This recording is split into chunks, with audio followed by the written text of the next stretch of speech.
ಶಿಕಾರ್ಪುರ ಅಟ್ಟೆ ತಲೆ ಕೆಡ್ಸ್ಕೊಂಡ್ರೆ ಸಾಕು. ಶಿಕಾರ್ಪುರ ಅಳಗಾಡ್ಲಕತ್ತೈತಿ.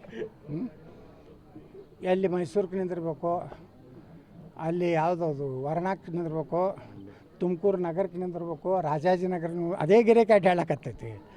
ಇನ್ನು ಇಲ್ಲವ್ರು ಬಿಜಾಪುರನವ್ರು ಬಾಗಲಕೋಟ್ನಾಗ ತಲೆ ಕೆಡ್ಸ್ಕೊಬೇಡ್ರಿ, ಬಾಗಲಕೋಟ್ನವ್ರು ಬಿಳಿಗ್ಯಾಕೆ ತಲೆ ಕೆಡ್ಸ್ಕೊಬೇಡ್ರಿ ಅಂದ್ರೆ ಮೊದಲ ಶಿಕಾರಿಪುರ ಗಟ್ಟಿ ಐತಿಲ್ಲಿ ನೋಡ್ಕೊಂಡು ಅಲ್ಲಿಂದ ಉಳ್ಕಿದವ್ರಿಗೆ ಸಲಹೆ ಮಾರ್ಗದರ್ಶನ ಹೇಳ್ಬೇಕಾದ್ರೆ ಮೊದಲು ತನ್ನ ಜಾಗ ಕುರ್ಚಿ ಗಟ್ಟಿರ್ಬೇಕಲ್ಲ.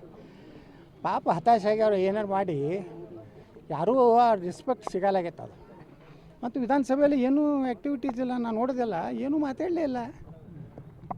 ತಿಮ್ಮಾಪುರ ಅವ್ರ ವಿಚಾರ ಬಂದರೆ ಮಾತಾಡಬೇಕಾಗಿತ್ತಲ್ಲ. ಭ್ರಷ್ಟಾಚಾರದ್ದು ವಿಷಯಗಳನ್ನು ವಿಧಾನಸಭೆಯಲ್ಲಿ ಇವತ್ತು ಆರ್ ಅಶೋಕ್ ಮಾತಾಡಿದ್ರು, ಸುನೀಲ್ ಕುಮಾರ್ ಮಾತಾಡಿದ್ರು.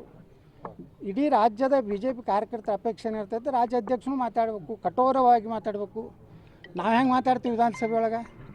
ಸಿದ್ದರಾಮಯ್ಯನವ್ರಿಗೆ ಅಟ್ಯಾಕ್ ಮಾಡ್ತೀವಿ, ಡಿ ಕೆ ಶಿವಕುಮಾರ್ಗೆ ಅಟ್ಯಾಕ್ ಮಾಡ್ತೀವಿ. ಇವ್ರು ಮಾಡಲೇ ಇಲ್ಲ.